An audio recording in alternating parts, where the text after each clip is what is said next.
Baiklah, kami dari kelompok 7 Manajemen Sumber Daya Manusia ingin mempresentasikan hasil kerja kelompok kami. Berikut adalah nama-nama kelompok. Yang pertama, Veronica Paula, yang kedua, Vanessa Tesalonika Pandey, yang ketiga, Tirsa Marta Karuh. Materi yang akan kami bahas adalah upaya yang dilakukan perusahaan dalam meningkatkan produktivitas kerja. Produktivitas karyawan menjadi salah satu faktor yang mendukung kesuksesan perusahaan. Untuk meningkatkannya, tentu saja menjadi tanggung jawab bagi perusahaan. Bagaimana perusahaan bisa membuat ekosistem yang mendukung karyawan untuk terus produktif?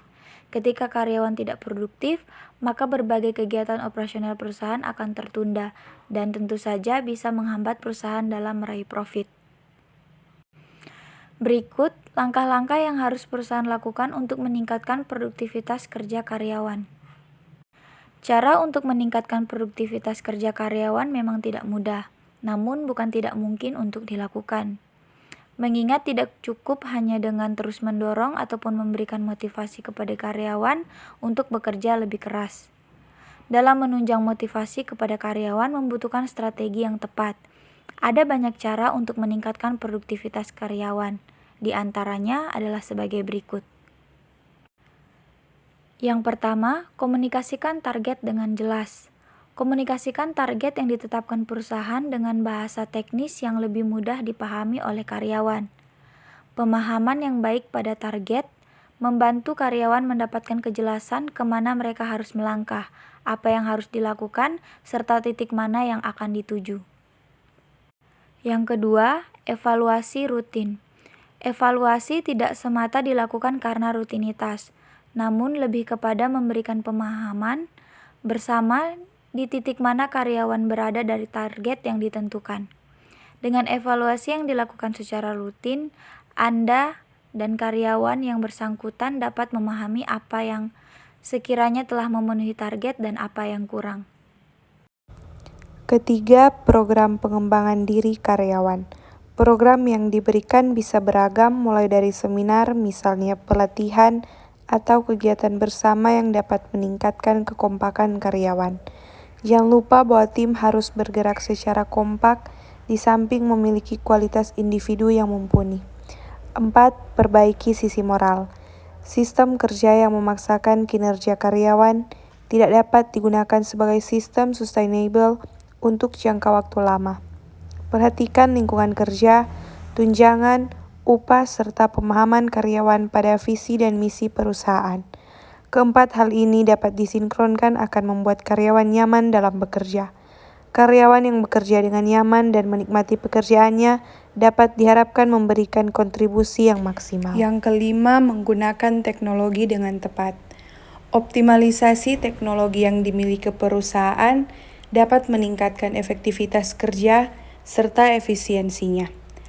Dengan perangkat yang tepat, pekerjaan yang mungkin harus tertunda karena satu dan lain hal bisa diselesaikan dengan cepat dan berhasil baik.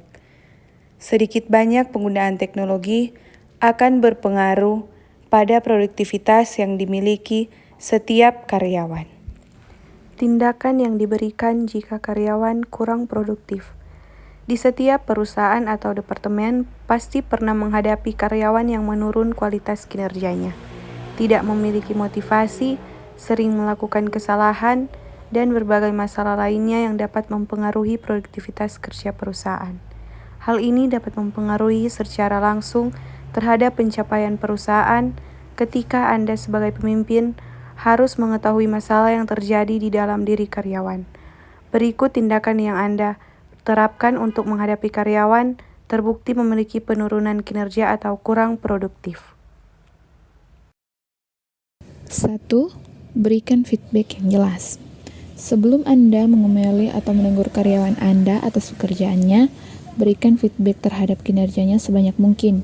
Jika kualitas kerjaannya menurun, beritahukan bagian mana yang berubah, apa yang harus diperbaiki, dan berapa lama yang dibutuhkan untuk menghasilkan hasil yang lebih baik. Terkadang, setiap orang membutuhkan teguran halus agar tetap berada di arah yang benar. 2. Tunjukkan perhatian perusahaan. Jika salah karyawan Anda merasa terlalu banyak bekerja, tidak menutup kemungkinan karyawan lainnya juga merasakan hal yang sama. Untuk menangani situasi seperti ini, Anda harus membuat meeting dengan karyawan untuk mendiskusikan mengenai apa yang harus diperbaiki dan bagaimana cara mengatasinya. Sebelum memulai meeting, pastikan Anda menginformasikan bahwa meeting ini terbuka bagi setiap karyawan untuk mengemukakan pendapatnya tanpa merasa bersalah. Hal ini dapat membuat karyawan merasa lebih dihargai dan meningkatkan nilai moral perusahaan Anda. Yang ketiga, cari tahu mengapa karyawan Anda menurun kinerjanya. Ini adalah pertanyaan umum dan sebagai pemimpin, Anda harus mengetahui permasalahan yang dihadapi setiap karyawan Anda. Dengan pengetahuan ini, pastikan bahwa setiap karyawan Anda ditugaskan pekerjaan dan jabatan yang tepat. Anda pun harus mengetahui bagaimana cara mereka menangani stres pekerjaan yang harus dihadapi. Berikan mentor atau dukungan moral kepada mereka ketika masalah pekerjaan sedang menghadang. Yang keempat, ciptakan tujuan performa bersama. Anda harus mengikutsertakan karyawan Anda dalam menentukan target performa dari setiap individu. Tanyakan kepada karyawan Anda bagian mana yang bisa diperbaiki, apa yang ingin diraih, dan kemampuan baru yang ingin dipelajari. Pastikan Anda selalu melakukan evaluasi atau pengawasan terhadap progres setiap karyawan Anda. Yang kelima, akui dan hargai setiap perbaikan. Salah satu cara untuk menangani karyawan berkinerja rendah adalah meminta mereka untuk melakukan perubahan. Pastikan Anda selalu mengucapkan terima kasih atas usaha atau pekerjaan yang karyawan Anda lakukan. Yang keenam, lakukan langkah formal selanjutnya. Jika tidak ada perubahan dalam diri karyawan Anda, maka sebagai seorang pemimpin Anda harus menanganinya dengan tepat. Hal ini dibutuhkan untuk memperingatkan karyawan yang bersangkutan dan juga karyawan lainnya bahwa Anda sangat serius terhadap masalah dan tidak dapat mentoleransi sikap yang tidak kondusif dalam kelompok. Selanjutnya, anggota tim akan merasa terganggu jika terdapat karyawan yang semena-mena tanpa adanya akibat atau sanksi tertentu. Baiklah, demikianlah presentasi dari kelompok kami. Kesimpulan yang dapat kami berikan dari materi yang telah kami paparkan tadi adalah, sebagai seorang pemimpin, kita tidak hanya bertugas mengomentari atau menegur karyawan yang memiliki produktivitas rendah, tetapi sebagai seorang pemimpin, kita harus menyiapkan strategi-strategi atau langkah-langkah yang perlu dilakukan oleh karyawan kita untuk meningkatkan produktivitas kerjanya. Dan sudah sepantasnya jadi seorang pemimpin, kita memberitahukan hal-hal mana yang masih kurang dan apa yang harus karyawan kita lakukan untuk meningkatkan produktivitas kerjanya. Selain itu, sebagai seorang pemimpin, kita juga harus mendengarkan pendapat dari karyawan, karena hal ini dapat mengurangi ketegangan akibat dari kurangnya performa kinerja mereka. Demikianlah kesimpulan yang dapat kami ambil dari materi yang telah kami paparkan. Kurang dan lebihnya kami mohon maaf dan terima kasih atas perhatiannya.